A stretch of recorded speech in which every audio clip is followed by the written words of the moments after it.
जय हिंद। और आज हम बात करेंगे पर्यावरण एवं प्रदूषण। पर्यावरण और प्रदूषण से जो संबंधित प्रमुख प्रश्न हैं वो लगभग सभी कॉम्पिटिटिव एग्जाम में पूछे जाते हैं। आज हम उन पर बात करते हैं। तो पहला प्रश्न है, पृथ्वी का सबसे बृहद पारिस्थितिक तंत्र कौन सा है? पृथ्वी का जो सबसे बड़ा पारिस्थितिक तंत्र है वह कौन सा है? जलमंडल, स्थलमंडल, जैवमंडल या फिर सभी? तो इसका जो सही जवाब बनेगा वह बनेगा जैवमंडल। पृथ्वी का जो सबसे बृहद या बड़ा पारिस्थितिक तंत्र है वह जैवमंडल है। दूसरा प्रश्न है, इनमें से कौन खाद्य श्रृंखला का निर्माण करता है? इनमें से कौन सा है जो खाद्य श्रृंखला का निर्माण करता है?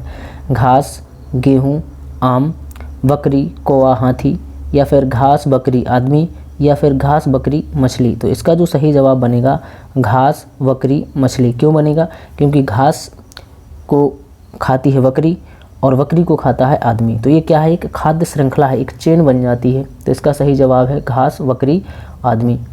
अगला प्रश्न है, वायु एक है। वायु क्या है? मिश्रण है या फिर यौगिक है या फिर तत्व है या फिर द्रव है? तो वायु एक है। क्या है वायु एक? एक वायु जो है वह मिश्रण है, बहुत सी गैसों का मिश्रण है। मिश्रण उसे कहते हैं जिसमें कई चीज़ें मिली हों लेकिन उनका अनुपात निश्चित ना हो।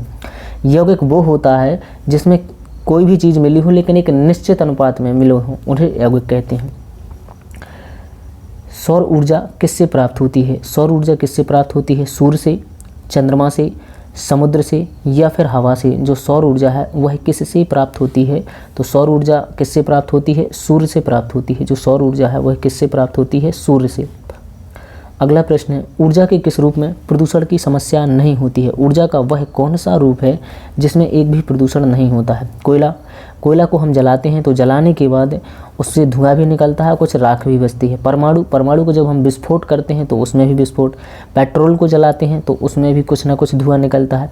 लेकिन जो सूर्य से प्राप्त ऊर्जा है उसमें कोई प्रदूषण की समस्या नहीं होती। तो इसका सही जवाब बनेगा सौर। क्या बनेगा? सौर। अगला प्रश्न है, भूमिगत जल को दूषित करने वाले अजैविक प्रदूषक कौन से वाले? अजैविक। जैविक कौन कौन से होते हैं? जैविक यानी जो जीवित। जीवित कौन से? बैक्टीरिया जीवित है, शैवाल जीवित है, विषाणु जीवित है। लेकिन अजैविक आर्सेनिक। आर्सेनिक क्या है? एक आर्सेनिक एक है, कुछ भी कह लो, लेकिन ये जीवित नहीं है, इसलिए इसे अजैविक प्रदूषक कहा जाता है। जैसे ही भूमि के जल में मिल जाता है आर्सेनिक यानी एक अशुद्धि के रूप में, तो जल वो क्या हो जाता है? प्रदूषित हो जाता है। अगला प्रश्न है, पारिस्थितिक तंत्र के जैविक घटकों में कौन उत्पादक होता है? गाय, मोर, बाघ, हरे पौधे। पारिस्थितिक तंत्र के जैविक घटकों में कौन है जो उत्पादक होता है? तो वो है गाय, मोर, बाघ, हरे पौधे। तो क्या हो जाएगा इसका सही जवाब? हरे पौधे। पारिस्थितिक तंत्र में जैविक घटकों में जो कौन उत्पादक होता है? तो वो है हरे पौधे। पृथ्वी के चारों ओर गैसों के समूह को हम क्या कहते हैं? भूमंडल या फिर जलमंडल या फिर वायुमंडल या फिर पर्यावरण? पृथ्वी के चारों ओर जो गैसों का समूह है, गैस कहाँ होंगी? पृथ्वी की सतह से थोड़ा सा ऊपर यानी हवा में यानी वायु में, और वो चारों तरफ से पृथ्वी के फैले हुए, तो उसे हम क्या कहते हैं? वायुमंडल कहते हैं। इसका सही जवाब हो जाएगा वायुमंडल।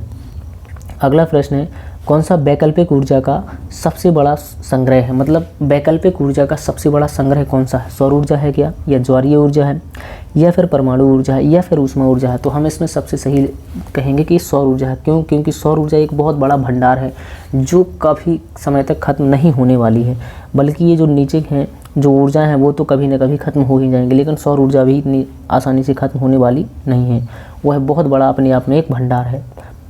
अगला प्रश्न है, शुष्क हवा जो है उसमें नाइट्रोजन की मात्रा होती है, कितनी होती है? 21%, 77%, 78% या 79%? देखो जो शुष्क हवा है उसमें जो नाइट्रोजन की मात्रा है वो 78% होती है और 21% क्या होती है? ऑक्सीजन। तो नाइट्रोजन की पूछिए तो इसका सही जवाब हो जाएगा 78%।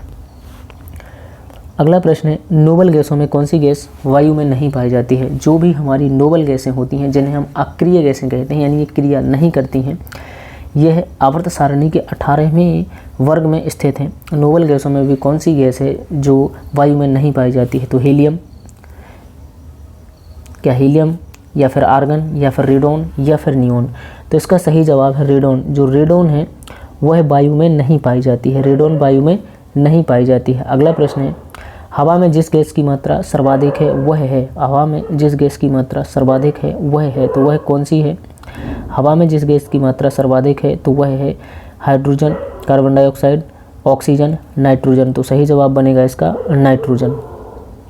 अगला प्रश्न है, मिनीमाता रोग किस धातु के पानी में घुलने से होता है? कैडमियम, पारा या फिर तांबा या लोहा? तो मिनीमाता रोग जो है अगर पानी में पारा घुल जाता है तो मिनीमाता रोग हो जाता है।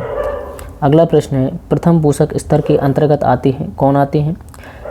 शाकाहारी जंतु, मांसाहारी जंतु, हरित लवक या फिर हरित पादप? तो कौन आते हैं? हरित पादप आते हैं। इसका सही जवाब हरित पादप। अगला प्रश्न है, सबके लिए सतत ऊर्जा दशक पहल है, सबके लिए जो सतत ऊर्जा दशक पहल है वह किसका है? संयुक्त राष्ट्र संघ का है, भारत का है या फिर जर्मनी का है या फिर विश्व बैंक का है? तो सबके लिए जो सतत ऊर्जा दशक पहल है, सबके लिए सतत ऊर्जा दशक पहल है वह किसका है? तो वह हो जाएगा इसका सही जवाब संयुक्त राष्ट्र संघ का। किसका? संयुक्त राष्ट्र संघ का। कौन सा ऊर्जा का नवीकरणीय स्रोत है? कोयला, नाभिकीय ऊर्जा, पेट्रोल या फिर सौर ऊर्जा? तो सही जवाब बनेगा इसका सौर ऊर्जा। क्या बनेगा? सौर ऊर्जा। ऊर्जा का नवीकरणीय स्रोत है कोयला, पेट्रोलियम, पौधे, यूरेनियम? तो सही जवाब बनेगा इसका पौधे। जो ऊर्जा का नवीकरणीय स्रोत है वह पौधे हैं। कौन है? पौधे हैं। पारितंत्र में ऊर्जा का प्राथमिक स्रोत क्या है? पारितंत्र में जो ऊर्जा का प्राथमिक स्रोत है वनस्पति, सूर्य का प्रकाश, परमाणु ऊर्जा, भोजन? तो पारितंत्र में जो ऊर्जा का प्राथमिक स्रोत है वह है सूर्य का प्रकाश। अगला प्रश्न है, पारिस्थितिक तंत्र का उदाहरण है वायु, तालाब, जल या फिर मृदा? तो पारिस्थितिक तंत्र का जो उदाहरण है वह हो जाएगा तालाब। कौन सा पर्यावरण के लिए हानिकारक है? तो कागज, कपड़ा, धातु, प्लास्टिक? तो सही जवाब बनेगा इसका प्लास्टिक। कौन सा पर्यावरण के लिए हानिकारक है? तो वह हो जाएगा प्लास्टिक। अगला प्रश्न है, ओजोन परत सूर्य से आने वाली किन किरणों को रोकती है? ओजोन परत जो है सूर्य से आने वाली किन किरणों को रोकती है? अवरक्त किरणें, एक्स किरणें, पराबैंगनी किरणें या फिर सभी? तो ओजोन परत जो है सूर्य से आने वाली किन किरणों को रोकती है? तो इसका जो सही जवाब बनेगा ओजोन परत है पराबैंगनी किरणों को रोकती है जो हमारी शरीर की रक्षा के लिए ज़रूरी है। वायुमंडल में 99% भाग पर किन दो गैसों का विस्तार पाया जाता है? ओजोन और ऑक्सीजन, ऑक्सीजन और नाइट्रोजन, कार्बन डाइऑक्साइड एवं ओजोन, आर्गन एवं ओजोन? तो सही जवाब इसका बनेगा ऑक्सीजन और नाइट्रोजन। ऑक्सीजन कितने परसेंट पाई जाती है? 21%। और नाइट्रोजन कितने परसेंट पाई जाती है? 78%। दोनों मिला के कितने हो गए? 99%। तो 99% जगह पर क्या पाई जाती है? ऑक्सीजन और नाइट्रोजन पाई जाती है।